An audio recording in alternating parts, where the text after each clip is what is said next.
তৃণমূল ছাত্র পরিষদের সক্রিয় কর্মীর বাংলাদেশি চোখ ঘটনায় চাঞ্চল্য কাকদ্বীপ জুড়ে। অভিযোগ তৃণমূল কর্মী নিউটন দাসের বিরুদ্ধে। অভিযোগ ভারতের পাশাপাশি বাংলাদেশেরও ভোটার তিনি। জানা গিয়েছে বাংলাদেশের কোটা বিরোধী আন্দোলনে সক্রিয় অংশ নেন এই নিউটন।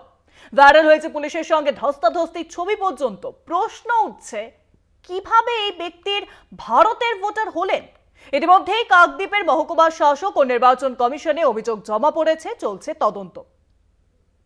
কাকদ্বীপে ভোটার তালিকায় কারচুপির কাণ্ডে একের পর এক চাঞ্চল্যকর তথ্য সামনে আসছে। এই মুহূর্তে আমি দাঁড়িয়ে রয়েছি কাকদ্বীপে তপন দাসের বাড়িতে। তপন দাসের ভাই নিউটন দাস, যিনি বর্তমানে বাংলাদেশে থাকেন। তপন দাসের বাবা মা বাংলাদেশের ভোটার। তপন দাস 2006 সালে বাংলাদেশ থেকে এদেশে আসেন। তারপর থেকেই এখানে বসবাস শুরু করেন। 2011-তে ভারতীয় নাগরিকত্ব পান। তারপর থেকে তিনি একাধিকবার ভোটও দিয়েছেন। কিন্তু তপন দাসের ভাই নিউটন দাস, যার বাংলাদেশে নাগরিকত্ব রয়েছে, পাশাপাশি ভারতবর্ষেরও ভোটার তালিকায় নাম রয়েছে তার।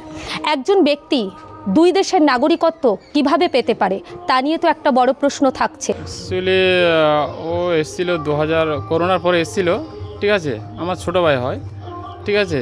তো আসার পরে তো ওদের নামে জায়গা ছিল, ওরা জায়গা ভাগাভাগি করার পরে আর এখানে থাকে না। আমার সঙ্গে তেমন লিঙ্ক নেই, কোথায় থেকে জানি না, ঠিক আছে।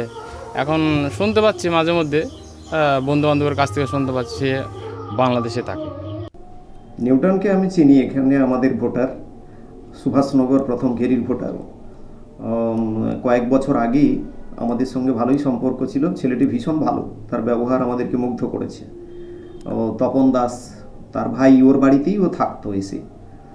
আর এখানকার ভোটার এইটুকু ছাড়া আর আমরা কিছু জানতাম না। এখন আপনাদের থ্রু দিয়েই জানতে পারলাম যে বাংলাদেশে ওই আন্দোলনের সঙ্গে যুক্ত। সেটা তো আমরা জানি না ভালো করে, তবে ছবিতে আপনাদের এখানে দেখলাম যে সরকারি কিছু ব্যক্তি এবং তৃণমূলের একদম অভ্যন্তরের লোকজন যারা তৃণমূল সংগঠন করে, তাদের মাধ্যমে এরা ভোটার তালিকায় নাম তুলে কাকদ্বীপ তথা পশ্চিমবাংলার আইন শৃঙ্খলা স্থিতিকে নষ্ট করার চেষ্টা করে। এই নিউটন দাস, যাকে বাংলাদেশের আগস্ট আন্দোলনের মতন একটা আন্দোলনে দেখা গিয়েছে, তিনি বাংলাদেশের নাগরিক। অন্যদিকে সেই নিউটন দাস ভারতবর্ষের ভোটার তালিকায় কি করে তার নাম থাকতে পারে, এর পেছনে কারা কারা যুক্ত রয়েছে, কিভাবে এই দেশের নাগরিকত্ব পেল, তা নিয়ে প্রশ্ন থাকছে। রীতিমতন এই ঘটনায় চাঞ্চল্য ছড়িয়েছে কাকদ্বীপ এলাকা জুড়ে। দক্ষিণ 24 পরগনার কাকদ্বীপ থেকে কোয়েল মণ্ডল, কলকাতা টিভি।